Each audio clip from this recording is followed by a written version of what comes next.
Okay, Shri Yashas Arya, founder and managing director of the Indic Researchers Forum, session chair Dr. Nand Kishore, many colleagues past and present, fellow panelists Dr. Ajay Kumar, friends, ladies and gentlemen, a very good afternoon.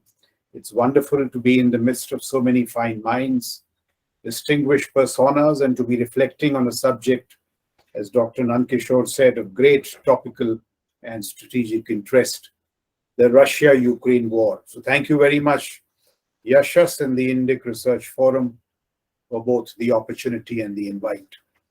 May I begin by saying that Ukraine has indeed been a watershed of many sorts, with huge consequences for the global order and national security. In the allotted time of 15 minutes, allow me to present just a couple of thoughts. Their deeper rationale could be discussed in the Q&A that follows. Now, these thoughts are on a myriad set of issues pertaining to geopolitics, statecraft, and war fighting. They revolve around the conflict in Ukraine and interconnect. So first and foremost, may I say this, that while the purists are in denial, it does seem to me that we are well and truly in the midst of Cold War 2.0. The world should be prepared for the long haul, for a grim geopolitical contest that seems to be unfolding between two opposing political systems, constructs, or worldviews. And India should begin to make necessary adjustments. One, of course, is led by a resurgent China, and the other hemmed by the mighty United States of America. I mean, America and its allies we all know, but China today possibly has Russia, Iran, Saudi Arabia, Syria, Pakistan, many countries in Latin America, Africa, West Asia, possibly Turkey on its side. Yesterday's China brokered deal between Saudi Arabia and Iran is equally significant. Now, three of the biggest oil producers, exporters, seem to be in the China pavilion. They are mounting a challenge to the petrodollar, and the prospect of an alternate reserve currency is increasingly growing. The contest is, of course, multifaceted. It's not just military. It is across domains, diplomatic, economic, technological, informational, in the realms of global influence, strategic heft, and military muscle flexing. And as byproducts of this new Cold War, two conflict dyads seem to be emerging. One that is currently playing out in Europe, Ukraine, and the other that is beginning to unfold, even reverberate in the Indo-Pacific. Ukraine, of course, is a huge distraction for the Americans, and it dilutes their focus in the Indo-Pacific. But most significantly, in consequence, territoriality and spheres of influence seem to be back in business. Good old Europe, you may notice, is back to the days of Yalta and World War II. In the Yalta Conference, as all of us would recall, basically Europe was divided up into these two spheres of influence. We are close to doing the same again. And secondly, the instrument of force, which was on the margins for quite a while, people were saying कि अभी लड़ाई नहीं होने वाली and wars will be swift and short. The instrument of force, along with other metrics of hard power, also seems to be returning pretty decisively to the center of the power calculus. Pacifism is on the decline, having overcome their pangs of war guilt. Countries like Germany and Japan are enhancing their military spends, rebuilding their militaries, and expanding inventories. The nuclear paradigm is being revisited sharply and restructured in major ways in terms of arsenal size, nuclear postures, modernization of nuclear triads, etc., etc. What should also really worry us, however, is that Ukraine may just be the first hot war in Cold War 2.0. The war is no longer between Russia and Ukraine alone, if it ever was. The two blocs or axes are getting interlocked in wider, potentially bloody strategic contestation. It does not seem now that the West, on account of all its dithering, all the hesitancies in weapons supply, so on and so forth, Poland, for example, for all the talk, has supplied just 10 out of a possible squadron of 14 tanks to Ukraine. The debates about the fighters are still on when a more decisive Russian air campaign is about to unfold. All that perhaps has made sure that Ukraine will not win, just as China and the other allies seem to be making sure that Russia will not be embarrassed. There is some talk of Chinese beginning to give Russians lethal weapons, and if that happens, the conflict, it does seem, will decisively turn in Russia's favor. The greater threat to Putinian monocracy in Russia, or even to Xi's authoritarianism in China, comes more from internal challenges at home than from military externalities.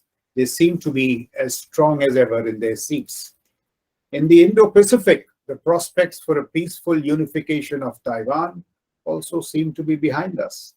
Since reunification still remains actively on the Xi agenda, such reunification, whenever it occurs, will be violent and surgical. When precisely that will occur will, of course, be a function of PLA's readiness. Xi says 2027, Americans say maybe earlier. An assessment of the IPACOM's deterrent signatures, its questionable intervention capacities, Xi's inclination for risk-taking, and now that Xi has consciously gone loud and proud, and he is committed to restoring China to its greatness, Taiwan is a tiger that he perhaps cannot dismount. What about the other thorn in the flesh of China's inevitable rise to greatness, India? Can there be two tigers on a hill? Well, the military activity in the Western Theater Command indicates there can be only one. Military signatures in the WTC are as worrisome or potent as those in the Eastern Theater Command. Military action along the LAC is as much a possibility as the Taiwan contingency. That's how it appears to me. The profile of the plan in the IOR, the PLA Navy, seems to suggest that we in India could be facing the prospect of a strategic squeeze in the not-too-distant future. If Taiwan is a thorn in China's design of territorial unification, India is a roadblock in its regional global aspirations. Yet, it is not that a Sino-Indian conflict is inevitable, but it is an equal reality that no weaknesses, chinks in the Indian armor will go unexploited by the PLA and the Chinese.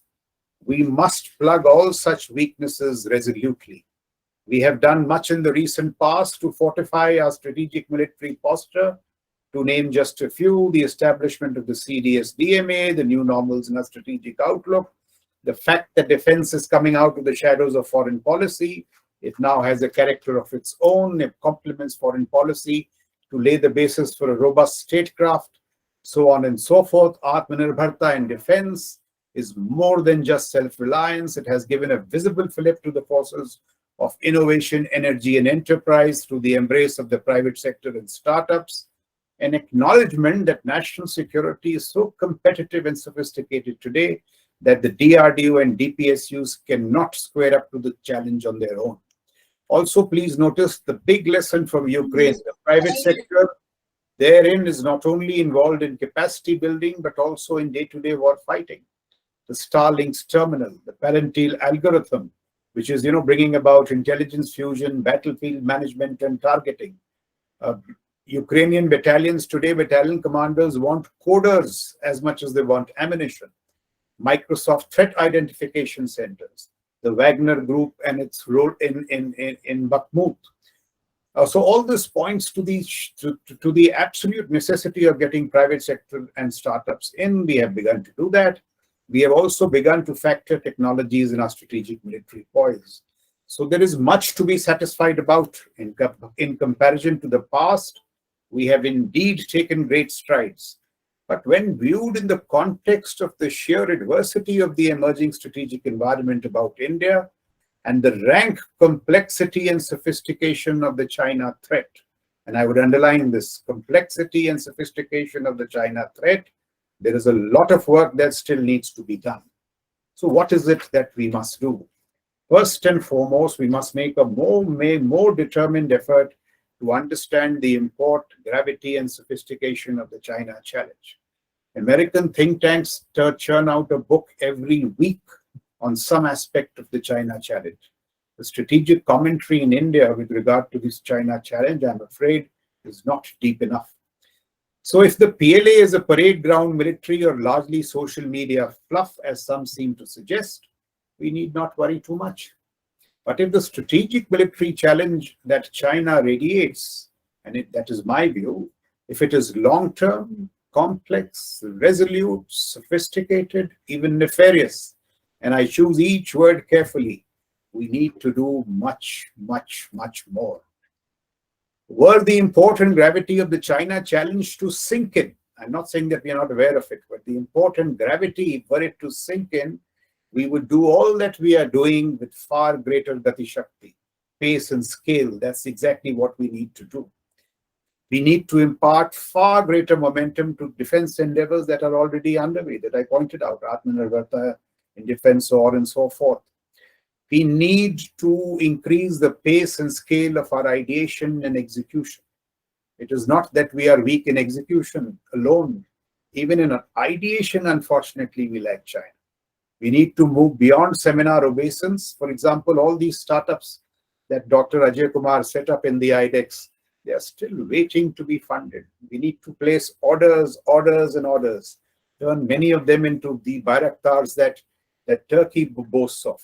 If we do all this, we will be able to address the China challenge, which we need to. Now, just a few points about what we need to. All right, let me put it this way. We need to get our grand strategic muscles working harder. I'm not saying that we're not doing it, but given the China threat, take our ambitions beyond the LAC-LC. LAC-LC are hugely important, but there are enough corps commanders and army commanders to take care of them. Beyond that, there is a lot to do, and make some other transitions to complete our national security makeover. Some of them I've pointed out. Now, what are these transitions? The first in the series is to revisit our deterrence posture. Look at the lessons from Ukraine. Long-range precision strike, missiles, long-range drones, strategic bombers. Deterrence capacities focus not on the tower, but the Chinese heartland. Look at how Ukrainian cities are being destroyed, and lack of response capacities from the Ukrainian side have simply turned the battle beyond September in Russia's favor. This is what long-range precision strike and deterrence can do. I'm afraid we are pretty weak in this domain. Create capacities in space, cyber, and EMS. Now, there is a lot to be done here. These are domains of war fighting. They are no longer domains of support. It is, as was evident from Ukraine. It is my view that the first theater command that we need to set up are theater commands in these domains: space command and command of the electromagnetic spectrum. Ukraine has proved that data is the new engine of war. Data, algorithms, and the ability to miniaturize computing power, which is semiconductors, have altered the nature of combat in the front lines of the battle. So we need to invest in artificial intelligence, invest in semiconductors. These are not some airy-fairy things for technologists to do. They are altering the lives of soldiers, sailors, and airmen. So the three services really need to get after them. If we don't create these capacities, we will not have those electronic kill chains. We will not have apps like meta constellations, which are simply revolutionizing battle. For that to begin with, MOD needs to appoint a chief data officer, perhaps a civilian from the private sector who understands data and who can get things like this going, AI, semiconductors, and so on and so forth. We need new talent pipelines. Ukraine is being guided by the talent of Elon Musk, Peter Thiel. And there are a whole lot of reasons to suggest that the same old stuff will not work. So we need a cross-pollinated MOD. The argument is not whether service officers should come in. You need a range of specialists in the MOD if we are to drive the changes that I allude to. The central lesson from Ukraine is precisionary. 44I of dumb munition will be useless. You need to make that munition precise, from javelins to all kinds of missiles to drones. That is the lesson. We need massive investments in semiconductors. There are 8 to 9 startups in India today which have the potential. They simply need the funding. That funding is not coming. And semiconductors, as Ukraine tells you, unless you design your own semiconductors, unless you are plugged into the semiconductor chain, you constantly beg for these very valuable, shall I say, inputs, and you will not get them in times of crisis. So, in concert with the semiconductor mission, we perhaps need to actively give seed to a semiconductor mission. And it is also a wrong belief that, military products in semiconductors, you need to get to the very fine 2 to 3 nanometers. You don't. The bulk of military products come in the 40 to 110 nanometer size. Dr. Ajay Kumar is an expert on that. We can hear more from him. But we need to invest in this. We need to upgrade our capacities to penetrate the Chinese A2AD wall. Far deeper in analysis. We need to do multi-pronged addressing. Look at how underwhelming the Russian air power has been thus far. Fighter platforms, in my view, on their own will not be able to penetrate the Chinese A2AD wall. You need a combination of drones, missiles. We need to strengthen our own AD anti-missile network. There are severe weaknesses in this domain. We need to take a look at this. Given the nature of the national security challenges of tomorrow, we need immediate financial reform. Please, it's not a commentary on the IFAs, it's just how times are changing. The IFAs need to become CEOs of modern companies. The processes that they devise need to enable risk-taking, incentivize creativity, encourage failures. They need to move out of the ghost in the room syndrome. That will not work for the kind of capacities that you need to create today in national security and the pace at which you need to create them. Unless financial reform occurs, our military poise will not transform in these emerging, these high-end technologies. We need to revisit our industrial capacities. Today, Ukraine is running short of 155 millimeter RT ammunition, and it is beyond NATO's collective capacities to reimburse it. We saw what happened to Javelin stocks. The West is not able to provide tank spares to all the tanks that they are giving Ukraine. At one time, we were questioning 40i. Ukraine tells us we may need 80i. Are our industrial capacities today in the shape and form to be able to deliver on this? I have my great doubts. They need a revisit and a rejig. Asymmetric balancing. We have to revisit this entire paradigm of defense budgeting. Look at, I can give you 100 examples why within similar budgets, we can get far greater bang for the buck if we do other transformations. If we don't do other transformations, even if we increase our budgets, we will not get a bang for the buck. So we really need to, visit this whole issue of asymmetric balancing. Budgets, they need far deeper study. Civil-military fusion. Today, national security lies at the cusp of civil-military fusion. All capacities are functions of talents and elevated attributes which come from all domains. We have begun to disband many of our silos, but we need to do it more actively. Look what Z says. Please listen to this carefully. He says the contest between superpowers is primarily a contest of talent. Without talent, it is like having a fountain without any water or a tree without roots. And just study what they have done in their 1,000 Talents plan. They are getting Nobel laureates from all over the world to drive PLA programs through the CCP. So we need an entirely new look at the talent that we need to drive our national security structures. Mediocrity will simply not do. And last but not the least, I spoke about the strategic squeeze. Unless we make a vigorous turn to the seas now, we will be in for a strategic squeeze 10 years from now. We simply have to find the funds. In sum, we need to create an instrument of force which is joint, calibrated, ready, technologically enabled, and optimized. Now, it is a set of 5 words, but a huge challenge. We've seen 30 years, we've not been able to become joint, and now the challenge is beyond structural corrections. We need digital jointness, we need cultural transformation. So jointness is assumed an avatar of its own. I spoke about being ready. Look at Russia. It was the 5th largest army in the world, supposed to be second most powerful, and how it unraveled. It proved to be greatly unready, at least in the first part of this campaign.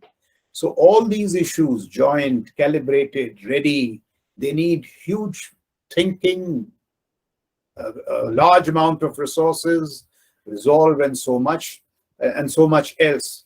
But we simply need to do this. In sum, we need to transform the Indian military from one that is focused somewhat narrowly on India's defense to one that can enable, power India's rise. A character of a military tasked to secure a $3 trillion economy will be very different from the profile of a military that needs to be structured to secure a $30 trillion economy. So if we are actually going to transit to this Vishwaguru, $3 trillion to $30 trillion, we need to transform our military and do some of the things that I have suggested. That will be all for the moment. Thank you and Jai Hind.